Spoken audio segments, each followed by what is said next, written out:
it's me, Jay, your GM. I use he, him, and they, them. Hello, it's me, your heir. I use he, him, and this is Jay on Air, space, a stake through the heart. Or Steak through the heart. Okay. steak and kidney pie is a fuck. Nope. Yeah. I should really think of a name before we start for the episode. You absolutely should. But we're talking about stakes in TTRPGs and not beef steaks, though those are delicious.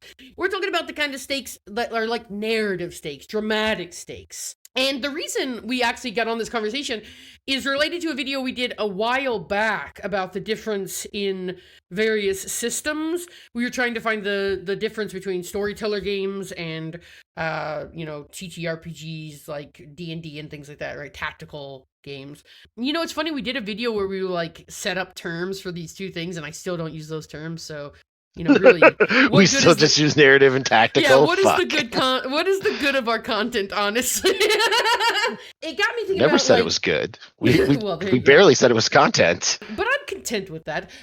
So we got talking about it because I found that one of the main differentiators for me was stakes in the game, and then as I've been playing Draw Steel, I had another kind of epiphany about stakes in the game. One of the problems D&D can have is that the stakes tend to ramp down across a fight instead of ramping up.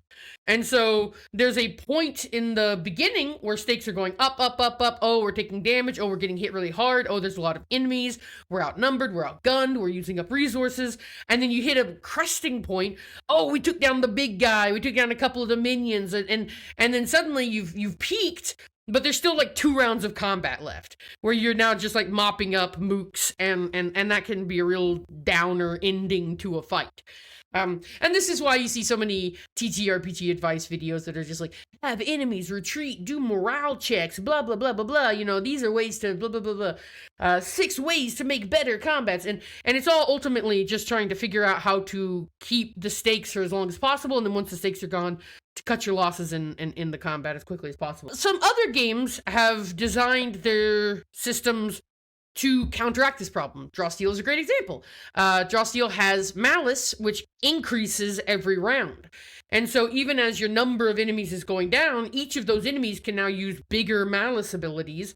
And we saw this in our first combat, where in the second and third round of combat, you were getting hit with these massive grenades that were AoE hitting everybody and giving them restrained conditions and things like that were really like messing y'all up. I was recently watching a Mystics Arts video that just dropped about Nimble, a 5e offshoot that's designed to be a lot lighter than normal 5e, and it has a special mechanic where bosses get stronger later in the fight as well. So there's a lot of games that do stuff like that. And I think there's something to be said going back to a conversation we've had before. Like, you've said that the reason you like a lot of the rule systems you like is because they create stakes that are external to the DM, the GM, what have you, and the players, right? Like, obviously, death rules in an RPG are probably the biggest externalized stake in a lot of classic D20 fantasy systems. And I think that's the one I go to. Like, we just played a one-shot of Shadow Dark, and I was actually looking at the death and dying rules, and they're pretty similar. Like, when you drop to 0 hit points, you roll a d4, add your con modifier, and that's how many rounds you have before you beef it. And then other players have the ability to stabilize you with checks or abilities, and you also roll a d20 every round that you're dying in order to see if you get a nat 20 to come back with 1 HP. So pretty classic stuff. I was actually surprised, and in my watching of Shadow Dark content, which I've been eating up ever since we played, and before. One of the popular house rules is for hits and crits to remove one of those rounds from your death timer, because I realized, unlike 5e, which has this codified, there are no rules for if you get kicked while you're down, to say if you creep closer to the grave a little bit faster. So a popular house rule is to reduce the rounds on your death timer if you take a hit while you're dying. Wow, that's really interesting. Yeah, I would have expected them to have a mechanic like that. So outside of death, which is, I think, probably the most easy to point to example, Jay, what are some other rules that you can think of, or examples of a type of rule or mechanic that you think is really good for setting stakes? You mentioned malice, which is draw steel's way of amping up the volume of a fight, even as enemies are dying. The directors getting more resource to have the remaining enemies do bigger things. I know they also have the solo monsters. And I think even the leader type monsters have abilities that key off on certain rounds. Mm-hmm. Yeah, villain actions, which allow you to escalate a combat over, and each of the villain actions actually kind of has a narrative arc built in.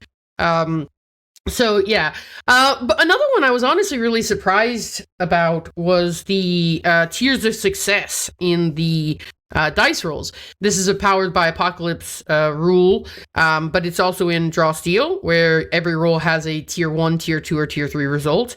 And I was interested with the fact that it added stakes to rolls that in D&D would otherwise be relatively without them.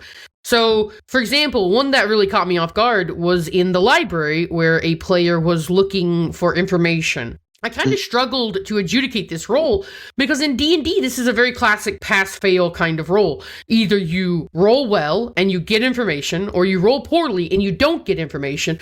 But they rolled the most likely result in Draw Steel, mixed success. Mixed success. Right. Yeah, exactly. yeah. So in that situation, I was like, whoa, okay, hang on. Because I've always thought about these rolls in a very binary way. Like, you either find the information or you don't find the information. And in the moment, I really struggled with coming up with, like, what is the mixed success result of a check like this? But the more I thought about it after the fact, I thought, well, isn't it really interesting, though?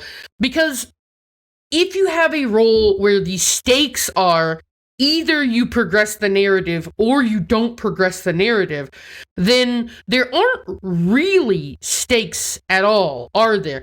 Because if you roll the one where you don't progress the narrative, then it's not like you're set back in any way. And so really what ends up happening is the players just end up negotiating a new way to progress the narrative. They're like, so somebody fails the perception check that's needed to notice the trail to follow the enemies. And then everybody starts going through their whole list of skills like, okay, could I use survival to maybe figure it out? Could I use nature to figure it out? And so, like, effectively, they're just like, can I roll again? Because the story stopped because we hit the result that says no more story for you. And I think it's like, in all my years of playing D&D, I was a very strong advocate of D&D. I really loved D&D. And I never, like, when I was playing often, it was never like something where I consciously went like, oh, this is a bad part of D&D, until I played it in another game, until I played it in Draw Steel. And then, in the sessions of D&D after this, where there was like a pass-fail, I noticed this phenomenon of like, oh, they failed the check, and now they're just like fishing around for a new way to pass the check. Boy, this sucks. Like, this is a bad way to run the game. And so I really find it interesting, like, that success, that, like, mixed success option allows you to keep telling the story, but to still have a complication in there. So, for example, I don't think I ever told you all what the mixed success part of your mixed success in that library was. But the reality is the mixed success part of that is that he knows you are rifling through his things. That he comes in there later and he sees his books are a little bit askew, his, like, things that have been moved around. He knows you were in there. And that's interesting because that creates a consequence of the action that actually propels story, that builds a new hook for the next plot line. And I think that that's so much better than, you fail, or like, like, even if we were to do this in D&D terms, you roll badly, you fall over, make a loud noise, and then he knows that you were in his library, and then it's all bad feels with no good feels, right? And you didn't get a bad roll, you got a middling roll. So it's like, this allows those middling rolls to have a way forward in the story that still has a consequence, but the consequence isn't you just don't get this or something terrible happens to you. I noticed this a lot in Brennan Lee Mulligan's DMing on his show, The Wizard, the Witch, and the Wild One, where he will be like, okay, it's a DC 20 or something awful happens to you. And I'm like, dude, that is way too high for a level 3 party for the DC to be 20 or else something awful happens. Like, but I do think, like, if there was a DC, 10 to 20, okay, you hit in this range, you succeed, but something terrible is also going to happen, that feels a lot better. Because then the story's pushing forward, there's consequences for rolling a middling result, and it allows you to set the DC really high, in a way that, like, lets you know that the enemies you're dealing with are very powerful and very proficient individuals, without being punishing to the players. So I think I just really like the 3 tiers of success for stakes.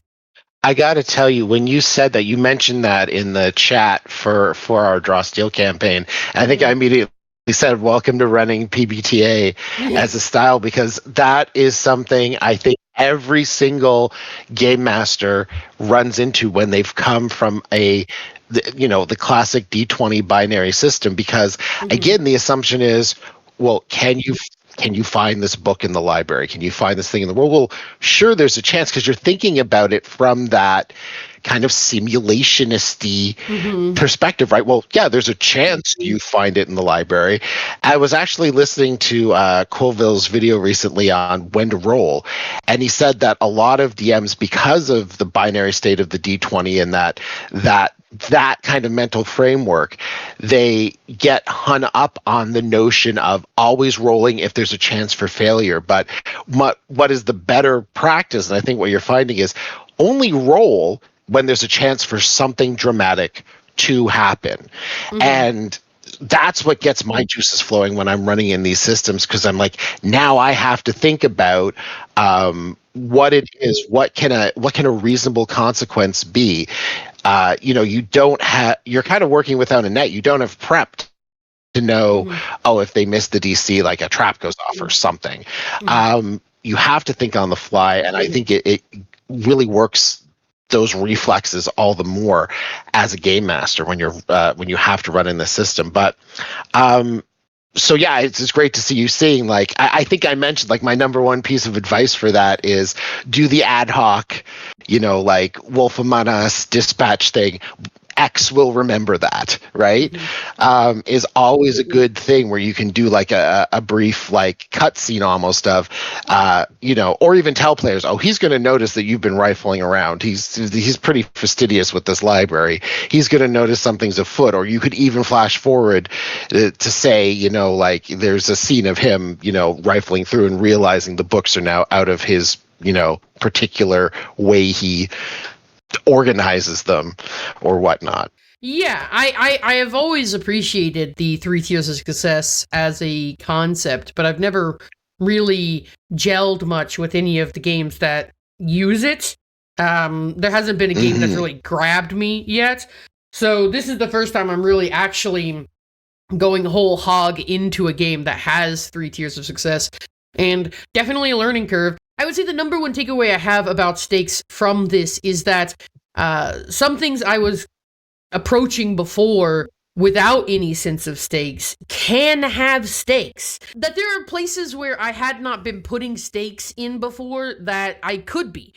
Something as simple as looking for a book in a library has the potential to ratchet up the narrative stakes of a situation, and the fact that the system encourages me to think that way, I think, is going to make me a better GM and make the game more fun, which is ultimately all you can ask for out of a system, is that the system kind of pushes you towards fun outcomes. There's a part of me that's always wanted to be like, hot take, it actually takes a better DM to run a PBTA style narrative system. And now that you're clearly agreeing with me, I'll say it here so that I win the argument automatically. I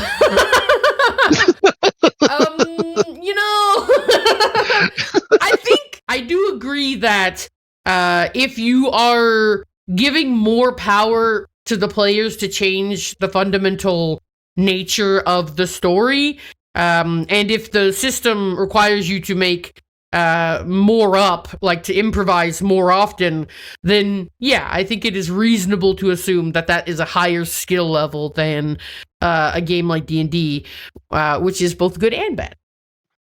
Oh no! My internet completely shit the bed right there for good 20 seconds. So whatever you just said, I agree. I concur.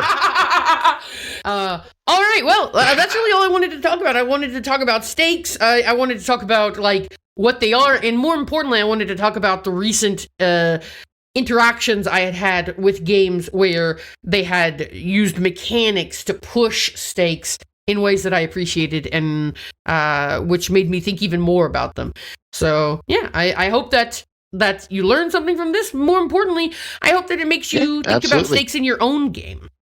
For sure. And I think that's all we have to say about that. This steak is done to a perfect medium rare, juicy, and ready to be devoured. Well, okay.